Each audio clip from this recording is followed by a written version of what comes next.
12 আগষ্ট 2024 চনৰ বছৰৰ দ্বিতীয় তথা শেষ সূৰ্যগ্ৰহণ সংঘটিত হ'ব। এই গ্ৰহণটো ৰাতি হ'ব, সেইবাবে ইয়াক ভাৰতত দেখা পোৱা নাযায়। সেয়ে ইয়াৰ ফুটক কলাও গণ্য কৰা নহ'ব। যদিও গ্ৰহণৰ প্ৰভাৱ এই ৰাশিকেইটাৰ ওপৰত বিশেষ মনোযোগ দিয়া হৈছে। প্ৰিয় দৰ্শক, 2024 চনৰ 12 আগষ্ট বুধবাৰে হ'বলগীয়া সূৰ্যগ্ৰহণে কি ৰাশি কেনেধৰণৰ প্ৰভাৱিত কৰিব জানো আহক। প্ৰথমে আহিছে কৰ্কট ৰাশি।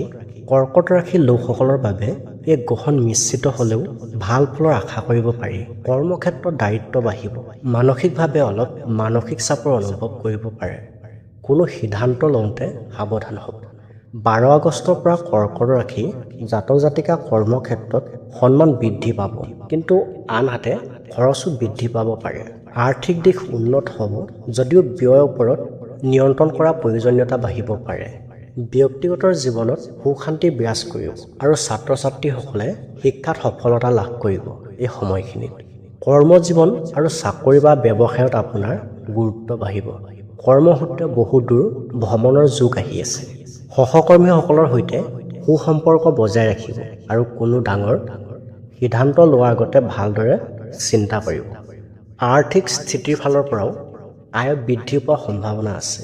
নতুনকৈ বিনিয়োগ কৰিবলৈ এই গ্ৰহণটোৰ পিছৰে পৰা অনুকূল হ'ব। অৱশ্যে এই 12 তাৰিখৰ পিছতে কোনো সম্পত্তি বা বিলাসিতাৰ ওপৰত আপোনাৰ ডাঙৰ খৰচ আহি আছে। পাৰিবাৰিক আৰু প্ৰেম জীৱনত পৰিয়ালৰ সৈতে ভাল সময় পাৰ কৰিব পাৰিব। বিবাহিত দম্পতীৰ মাজত কিছু ভুল বুজাবুজি আহিব পাৰে, কিন্তু ভালদৰে আলোচনাৰ মাজেৰে ইয়াৰ সমাধান আছে। প্ৰেম সম্পৰ্কত ধৈৰ্য ধৰাটো অতি প্ৰয়োজন হ'ব। শিক্ষাৰ্থীসকলৰ বাবে এই গ্ৰহণটো শুভ হ'ব। শাৰীৰিক সুস্থতাৰ বাবে নিয়মীয়া খাদ্য আৰু ব্যায়াম কৰাটো ভাল হ'ব। 2 নম্বৰতে আহিছে ধনু ৰাশি। এই ৰাশিৰ লোকসকলে কৰ্মক্ষেত্ৰত বিৰোধীসকলৰ পৰা সাৱধানে থকাটো ভাল। বন্ধু বা ঘনিষ্ঠ লোকৰ সৈতে মনোমালিন্য হ'ব পাৰে আৰু ব্যৱসায় ভাল ফলাফল আহিব। 24 চনৰ 12 আগষ্টৰ এই গ্ৰহণটোৰ পৰা ধনু ৰাশি জাতক জাতিকাসকলৰ কৰ্মক্ষেত্ৰ উন্নত আৰু নতুন সুযোগ অহাৰ সম্ভাৱনা আছে। এই সময়খিনিত আপুনি মানসিক চাপ আৰু অনাৱশ্যক খৰচৰ পৰা সাৱধান হ'ব লাগিব। স্বাস্থ্যৰ প্ৰতি অধিক মনোযোগ দিয়াৰ প্ৰয়োজন হ'ব।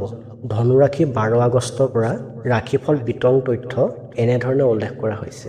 কৰ্মজীৱন আৰু ব্যৱসায় কৰ্মক্ষেত্ৰত আকস্মিক পদোন্নতি বা নতুন সুযোগ আহিব পাৰে। অৱশ্যে বৃহস্পতি আৰু শনি অৱস্থানৰ বাবে কঠোৰ পৰিশ্ৰম কৰিবলগীয়া হ'ব পাৰে। আৰ্থিক দিশৰ পৰা এই গ্ৰহণটোৰ বাবে আপোনাৰ খৰচ বৃদ্ধি পাব পাৰে। বিলাসিতাৰ বাবে অতিৰিক্ত খৰচ নকৰি অৰ্থ সঞ্চয় কৰাত গুৰুত্ব দিয়ক। প্ৰেমৰ ক্ষেত্ৰত এই সময়খিনি নিশ্চিত হ'ব। পাৰিবাৰিক জীৱনত বুজাবুজি বজাই ৰাখিবলৈ বিবাদৰ পৰা আঁতৰি থাকিব।